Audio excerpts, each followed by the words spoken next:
Hello everyone, welcome to today's mini vlog. ಇವತ್ತಿನ ವ್ಲಾಗಲ್ಲಿ ನಾನು ಮಂಡಕ್ಕಿ ಉಸ್ಲಿ ಮಾಡಿದ್ದೆ. ತುಂಬಾ ಚೆನ್ನಾಗಿತ್ತು.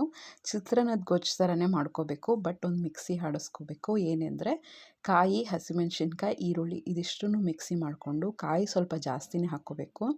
ಆಮೇಲೆ ಚಿತ್ರಾನ್ನದ ಗೊಜ್ಜು ಥರ ಮಾಡಿಕೊಂಡು ಆ ಮಿಕ್ಸಿ ಮಾಡ್ಕೊಂಡಿರೋದನ್ನು ಹಾಕಿ ಚೆನ್ನಾಗಿ ಫ್ರೈ ಮಾಡಿಕೊಂಡು ಮಂಡಕ್ಕಿನ ನೆನೆಸಿ ಆಮೇಲೆ ಕಲಿಸ್ಬೇಕಾಗತ್ತೆ. ನೆನೆಸ್ಬೇಕಾಗಿಲ್ಲ, ಜಸ್ಟ್ ಅದನ್ನು ನೀರಲ್ಲಿ ತೊಳೆದು ಆಮೇಲೆ ಒಗ್ಗರಣೆ ಹಾಕಿ ಮಿಕ್ಸ್ ಮಾಡಿ ಕಲಿಸ್ಕೊಂಡ್ರೆ ಉಸ್ಲಿ ತುಂಬಾ ಚೆನ್ನಾಗಿ ಹೋಗಿರುತ್ತೆ. ನನ್ನ ವ್ಲಾಗ್ ನೋಡಿದ್ರೆ ಗೊತ್ತಾಗುತ್ತೆ ನಾನು ವೆಯ್ಟ್ ಲಾಸಲ್ಲಿ ಇದ್ದೀನಿ ಅಂತ. 75ಇಂದ ಸ್ಟಾರ್ಟ್ ಮಾಡಿದ್ದೆ, ಈಗ 73.9 ಇದ್ದೀನಿ. ಡಿಟಾಕ್ಸ್ ಡ್ರಿಂಕು, ಮನೆ ಫುಡ್ ಊಟ ಮಾಡಿಕೊಂಡೇ ವೆಯ್ಟ್ ಲಾಸ್ ಮಾಡ್ತಾಯಿದ್ದೀನಿ. ಕಂಪ್ಲೀಟ್ ವೀಡಿಯೋ ಬೇಕು ಅಂದರೆ ಚಾನಲ್ ಇರುತ್ತೆ, ಹೋಗಿ ವಿಸಿಟ್ ಮಾಡ್ಕೋಬೋದು. ಇಷ್ಟ ಆದರೆ ಸಬ್ಸ್ಕ್ರೈಬ್ ಮಾಡಿಕೊಂಡು ಲೈಕ್ ಮಾಡಿ ಶೇರ್ ಮಾಡ್ಬೋದು. ನೀವು ಟ್ರೈ ಮಾಡಿ. ಈ ಮಂಡಕ್ಕಿ ಉಸ್ಲಿಗೆ ಮೆಣಸಿನ್ಕಾಯಿ ಬಜ್ಜಿ ಸೂಪರ್ ಕಾಂಬಿನೇಷನ್ನು. ಫುಲ್ ವೀಡಿಯೋ ಚಾನಲಲ್ಲಿ